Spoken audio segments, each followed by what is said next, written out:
সমমানের পরীক্ষার ফল প্রকাশের পর অনেকেরই আশানুরূপ ফল আসেনি। সেই ক্ষেত্রে রয়েছে খাতা পুনর্নিরীক্ষণের সুযোগ। তবে এবার খাতা পুনর্নিরীক্ষণের পদ্ধতিতে পরিবর্তন আনা হয়েছে। ফলাফলে অসন্তুষ্ট শিক্ষার্থীরা নতুন নিয়মে অনলাইনে আবেদন করে খাতা চ্যালেঞ্জ করতে পারবেন।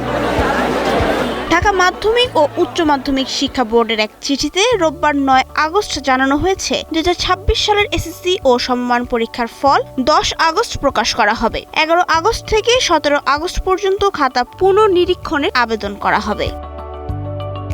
খাতা পুনর্নিরীক্ষণের জন্য শিক্ষার্থীদের নির্ধারিত অনলাইন পোর্টালে গিয়ে রোল ও রেজিস্ট্রেশন নম্বর দিয়ে সংশ্লিষ্ট শিক্ষা বোর্ড নির্বাচন করে আবেদন করতে হবে। এরপর একটি মোবাইল নম্বর দিতে হবে। পুনর্নিরীক্ষণের ফল প্রকাশ হলে ওই নম্বরে SMS পাঠানো হবে। আবেদনের সময় বিষয়ভিত্তিক ফলাফল দেখে যে বিষয়গুলোর খাতা পুনর্নিরীক্ষণে করতে চান সেগুলো নির্বাচন করে ফি প্রদান করুন অপশনে যেতে হবে। প্রতিটি পত্রের জন্য ফি ১৫০ টাকা। কোনো বিষয় দুটি পত্র থাকলে উভয় পত্রের জন্য আবেদন করতে হবে।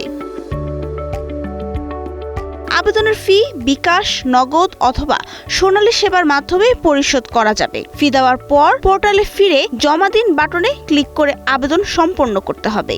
ফি পরিশোধের আগে নির্বাচিত বিষয় পরিবর্তন বা বাদ দেওয়া যাবে। তবে কোনো বিষয়ের ফি একবার পরিশোধ করা হলে সেটি বাতিল বা ফেরত নেওয়ার সুযোগ নেই।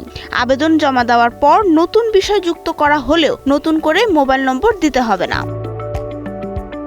এবার খাতা পুনর্নিরীক্ষণে কোনো ম্যানুয়াল আবেদন গ্রহণ করা হবে না। নির্ধারিত অনলাইন পদ্ধতিতেই আবেদন করতে হবে। নাবিলা রহিম, সময়ের আলো।